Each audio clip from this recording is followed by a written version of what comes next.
ჯარისკაცის ჩანაწერები ამ სახელწოდების წიგნის წარდგინება გენერალ გიორგი მაზნიაშვილის სახელობის ახალგაზრდული ლეგიონის ოფისში გაიმართა. გამოცემის ავტორია ყოფილი ჯარისკაცი ლევან გვეტაძე. ავტორი თავს გადახდენილ საინტერესო ამბებს გვიყვება. აღსანიშნავია, რომ ლევან გვეტაძემ 12 წელი სამხედრო სამსახურში გაატარა. მან საქართველოს სახელით თითქმის ყველა საერთაშორისო მისია გამოიარა. ლევან გვეტაძე 2020 წლიდან დღემდე ხელმძღვანელობს გენერალ გიორგი მაზნიაშვილის სახელობის ახალგაზრდული ლეგიონის ტყიბულის რეგიონულ ორგანიზაციას. ავტორი მოგვითხრობს სამხედრო აკადემიაში ჩარიცხვის პერიოდზე, 2008 წლის რუსეთ-საქართველოს აგვისტოს ომზე და საერთაშორისო მისიებზე. წიგნი ლევან გვეტაძემ დედის ხსოვნას მიუძღვნა.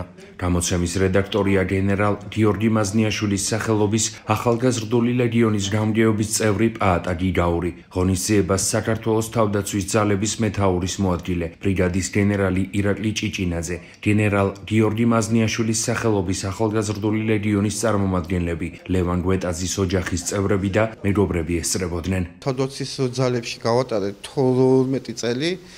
ჯარიდან წამოსვლის შემდეგ გადავწყვიტე ისეთი საერთაგადასავლო ისტორიები მქონდა, რომ საერთოდ ძალიან ცოტა ვლაპარაკობ და ჯარის თემებზე მინდოდა, რომ ჩემი ახლობლებისა თუ იმ კითხველების შესახებ მიამბო ის ისტორიები, რომელიც ასე ვთქვათ არ არის ცნობილი, ხოლო ჯარისპირებისთვის ეს ყველაფერი ყოველდღიურობაა.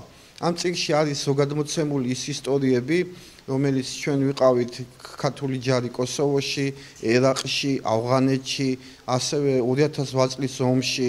გახსენებული მაგ იმდროინდელი პერიპეტიები, ანუ რას ვაკეთებდით, როგორი იყო ჩვენი ჯარის დღიური ცხოვრება, რას ვებრძოდით.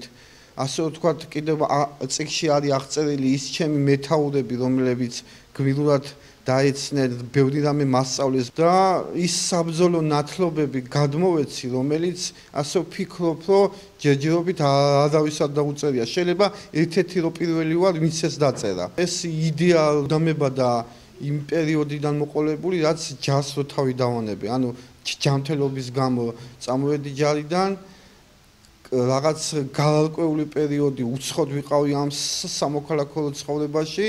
შემდეგ ასე ვთქვათ, ოჯახის დახმარებით ისევ ფეხზე დავდექი. აი ამ წიგნს მე უძღვი ჩემ დედას, რომელიც პანდემიის დროს გარდაიცვალა და ყველაფერი მან მასწავლა. ანუ მშობლებმა ძალიან დიდი წვლილი რო შეიტანეს ჩემს ჩამოყალიბებაში და დავწერე ის ისტორიები, რომლებიც ასახავს ქართული ჯარის ცხოვრებას. მაგალითად, ავღანეთში ჩვენ ვავაშენეთ ქართული ეკლესიები. სულ მქონდა ასე ვთქვათ, დავდი, რომ რაობედი ეწია ეხლა მას. მაგრამ იმ პერიოდში იქ დუღდა ქართული სული და ჩვენ ბევრი რამე რო გავაკეთეთ წარმატებით და ჩვენ ქვეყანას მოუტანეთ, ასე ვთქვათ, დიდი სახელი. კოალიციურ ჯარებში ქართველები ყოველთვის განთქმული ვიყავით, ყველა პაროტივს გცემდა და ეს ჩვენ ასე ვთქვათ ისტორია დავწერეთ, მაგრამ ეს ისტორია ახლანდელ ჯარისკაცებს მინდა უთხრა, რომ ეს ისტორია მათ უნდა გააგრძელონ.